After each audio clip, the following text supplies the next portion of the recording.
Hai, Assalamualaikum warahmatullahi wabarakatuh. Sebelumnya, bagi teman-teman yang mungkin belum pernah menonton video saya, perkenalkan, saya Evita Rusdania. Saya merupakan salah satu mahasiswa di Politeknik Negeri Samarinda dari jurusan akuntansi program studi D4 Akuntansi Manajerial. Mungkin bisa dilihat di sini mengenai profil saya. Nah, jadi kehadiran saya di sini ingin membahas sedikit topik dari mata kuliah Akuntansi Manajemen Lanjutan yang diampu oleh dosen saya, Ibu Varianti SEMSI, berkaitan dengan biaya mutu dan produktivitas yang mana mencakup berdasarkan pengukuran, pelaporan, dan pengendalian.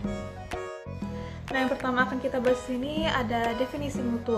Secara umum, mutu adalah derajat atau tingkat kesempurnaan, dan di sini mutu diartikan sebagai ukuran relatif dari kebendaan. Dalam mutu, produk atau jasa dilihat berdasarkan 8 dimensi, yaitu kinerja, estetika, kemudahan perawatan dan perbaikan, keunikan, reliabilitas, durabilitas, tingkat kesesuaian, dan pemanfaatan. Jadi, perbaikan mutu berarti perbaikan pada satu atau lebih dari 8 dimensi tersebut. Selanjutnya ada biaya mutu. Biaya mutu merupakan biaya yang timbul karena adanya kemungkinan produk yang dihasilkan memiliki mutu yang tidak sesuai. Dalam hal ini kita tuh lihat kalau misalkan ketika ada suatu produk yang gagal, maka biaya mutu itu dikeluarkan untuk membayar biaya pengendalian dari produk tersebut. Nah, dalam topik biaya mutu sendiri, definisi mengenai kegiatan yang berhubungan dengan mutu digolongkan menjadi 4 kategori sebagai berikut. Yang pertama itu ada biaya pencegahan, yaitu biaya yang terjadi untuk mencegah mutu yang jelek pada produk atau jasa yang akan dihasilkan tersebut, sehingga ketika biaya pencegahan meningkat, maka diharapkan produk gagal pun akan turun.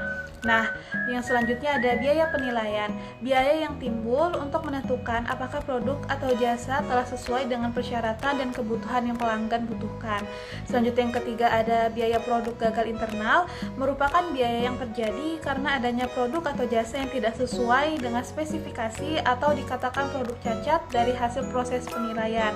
Dan yang terakhir ada biaya produk gagal eksternal, merupakan biaya yang terjadi karena produk atau jasa yang dihasilkan gagal memenuhi persyaratan dan kebutuhan pelanggan ketika barang yang sudah gagal tersebut dikirim ke pelanggan. Selanjutnya di sini ada mengukur biaya mutu. Dalam biaya mutu sendiri dapat diklasifikasikan sebagai biaya yang terlihat atau tersembunyi. Nah, dalam pengukurannya biaya mutu biasanya memperhatikan 3 metode. Yang pertama itu ada metode pengganda, yang kedua ada metode penelitian pasar, dan yang keempat ada fungsi rugi mutu Taguchi. Lalu ada tahap pelaporan informasi biaya mutu. Nah, di sini langkah pertama dalam menciptakan suatu sistem yang baik yaitu dengan menilai biaya mutu aktual berjalan. Nah, pencatatan secara rinci memberikan manfaat seperti manajer dapat menilai kondisi keuangan perusahaan dan memungkinkan manajer menilai kepentingan perusahaan. Nah, jadi dari hasil pencatatan tersebut membuat pelaporannya jelas sehingga memudahkan manajer dalam menilai kondisi perusahaannya. Kemudian ada bagian fungsi biaya mutu. Lanjut di sini ada biaya mutu yang dibagi menjadi 2 pandangan, yaitu pandangan tradisional dan pandangan kontemporer. Dalam pandangan tradisional sendiri mengasumsikan terdapat trade-off antara biaya pengendalian dan biaya produk gagal. Nah, ketika biaya pengendalian meningkat, maka produk gagal harus turun. Sedangkan dalam pandangan kontemporer mengasumsikan bahwa biaya produk gagal dapat timbul ketika produk tidak sesuai dengan spesifikasi dan timbul trade-off optimal antara produk gagal dan biaya pengendalian. Jadi dalam pandangan kontemporer ada yang namanya strategi menekan biaya mutu, yaitu yang pertama bisa dilakukan melakukan serangan langsung pada produk gagal untuk memaksanya menuju titik nol. Yang kedua itu ada lakukan investasi pada kegiatan pencegahan yang tepat untuk memperbaiki mutu produk. Dan yang ketiga ada mengurangi biaya penilaian menurut hasil yang dicapai. Dan yang langkah yang terakhir adalah melakukan evaluasi secara berlanjut serta memperhatikan usaha pencegahannya.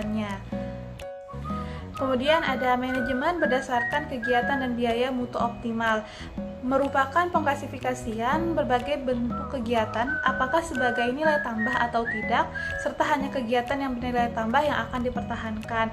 Jadi prinsip ini dapat diaplikasikan dalam kegiatan yang berkaitan dengan mutu. Sebagai contoh, menghilangkan produk yang gagal dan tidak menghasilkan nilai tambah, serta kegiatan pencegahan dinilai memiliki nilai tambah sehingga harus dipertahankan. Masuk ke analisis tren. Setelah laporan disajikan dengan sesuai kategori, selanjutnya dilakukan perbaikan mutu. Pada laporan yang disajikan tidak memperlihatkan apakah perbaikan mutu telah terjadi atau tidak. Jadi dalam laporan yang disajikan tersebut tidak memperlihatkan nih apakah sudah terjadi yang namanya perbaikan mutu atau tidak, tetapi dalam laporan biaya mutu sendiri menyajikan jumlah dan distribusi biaya mutu dari keempat kategori yang mencerminkan peluang untuk dilakukannya perbaikan mutu. Kemudian ada penggunaan informasi biaya mutu. Sesuai dengan tujuannya, laporan biaya mutu ditujukan untuk memperbaiki dan mempermudah perencanaan, pengendalian, dan pengambilan keputusan manajerial. Sebagai contoh, dalam memutuskan implementasi program seleksi pemasok dalam rangka memperbaiki mutu bahan baku, maka seorang manajer harus melakukan penilaian terhadap biaya mutu berdasarkan item dan kategorinya. Lalu ada produktivitas yang berkaitan dengan pengukuran dan pengendalian. Produktivitas sendiri berkaitan dengan pembuatan output secara efisien dan spesifik yang menunjukkan hubungan antara output dan input yang digunakan dalam proses produksi. Di sini dilihat dari 3 bentuk. Yang pertama itu ada pengukuran produktivitas parsial, merupakan penilaian kuantitatif atas perubahan produktivitas dengan tujuan menilai tingkat efisiensi produktif meningkat atau menurun. Nah, yang kedua ada definisi. Produktivitas parsial diukur berdasarkan perhitungan rasio sebagai berikut. Dengan rumus, rasio produktivitas sama dengan output dibagi dengan input. Selanjutnya yang ketiga itu ada ukuran parsial. Dalam pengukurannya dilihat berdasarkan ukuran produktivitas berjalan sesuai dengan produktivitas yang ada di periode awal. Selanjutnya ada pengukuran total produktivitas. Di sini dijelaskan bahwa pengukuran produktivitas merupakan seluruh input dari pengukuran total produktivitas dengan mengukur seluruh pengaruh input dengan 2 pendekatan, yaitu yang pertama ada pengukuran profile dan pengukuran produktivitas yang berkaitan dengan laba. Dan yang terakhir di sini ada komponen pemulihan harga. Selisih antara perubahan laba total dan perubahan produktivitas atas laba disebut sebagai komponen pemulihan laba, yang mana komponen ini merupakan perubahan pendapatan dikurangi dengan perubahan biaya input dengan asumsi tidak adanya perubahan produktivitas. Nah, mungkin itu tadi beberapa topik yang dapat saya bahas terkait biaya mutu dan produktivitas dalam mata kuliah akuntansi manajemen lanjutan ini. Kurang lebihnya saya mohon maaf. Wassalamualaikum warahmatullahi wabarakatuh. Terima kasih sudah menonton.